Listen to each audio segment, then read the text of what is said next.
যেদিন হাসরের ময়দানে দাঁড় হয়ে যাবে, জাহান্নামে যখন আল্লাহ ছুড়ে দিবে, যাও নির্ধারিত জায়গা জাহান্নাম। আল্লাহর বান্দা জাহান্নামে যাওয়া শুরু করবে যখন, জাহান্নামের গেট রক্ষী, জাহান্নামের দারোয়ান মালিক ফেরেশতা প্রশ্ন ছুড়ে ফেলবে তখন, এ জাহান্নামীরা বলো তোমরা কেন জাহান্নামে আসছো? মা সালাকাকুম ফি সাকার। আল্লাহু আকবার।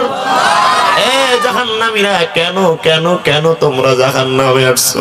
জাহান্নামীর অধীর আগ্রহে এবার কণ্ঠ বসায়া মনটা নরম করে আবেগ জড়িত কণ্ঠে ডেকে বলবে, ও মালিক ফেরেশতারে, আজকে আর মিথ্যা বলবো না, চাপার জোর দেখাবো না। কথা কয় না? চাপা আছে না নাই? মিথ্যা আছে না নাই? জীবনে চাপা কম দেখায় নাই। যাওনের সময় কয় আমার 45 মিনিটের একটা চাপা দেওয়া লাগবে। কথা কয় না?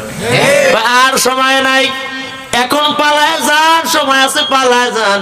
যদি কিছু বলতে হয় মামুর দেশে আর দাদার বাড়িতে বইয়া কন, বাংলায় বলার আর সুযোগ ধরে কয় না। মালিক ফেরেশতা ডেকে ডেকে বলবে, ও আল্লাহর বান্দারা, ও নাফরমানেরা, ও নাফরমানেরা, কেন তোমরা জাহান্নামে আসছো? জাহান্নামে ফেরেশতার জবাবে সমস্যা রে। সব জাহান্নামীরা ডেকে ডেকে বলবে, আলুলাম নাকু মিনাল মুসাল্লিন।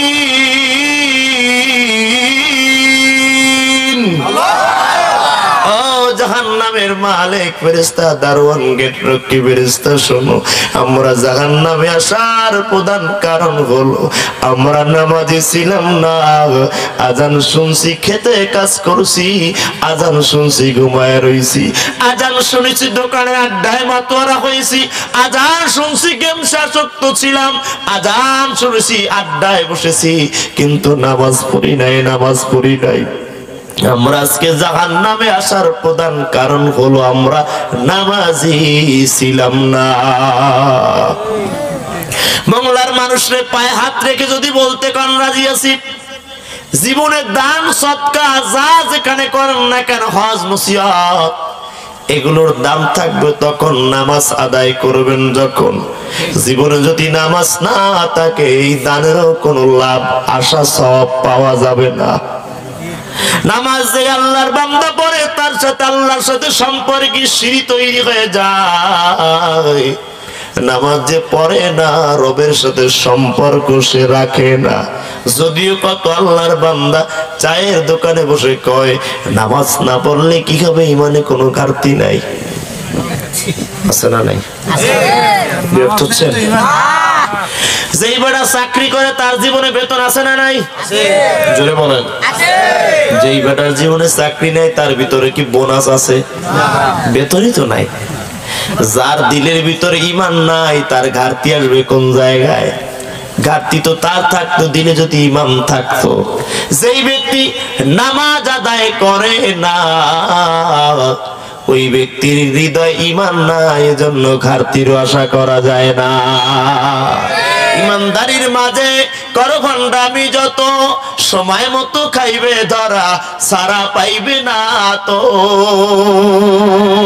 তোমার ইমানের মাঝে আছে মুনাফিকের জয়। এক আল্লাহর গোলাম আমি, এই তো পরিচয় আমার, এই তো পরিচয়। এই পৃথিবীর সবই নকল, এই পৃথিবীর সবই নকল, আসল কিছুই নয়। এক আল্লাহর গোলাম আমি, এই তো পরিচয় আমার, এই তো পরিচয়। সিল্লে বলুন আমরা কার গোলাম?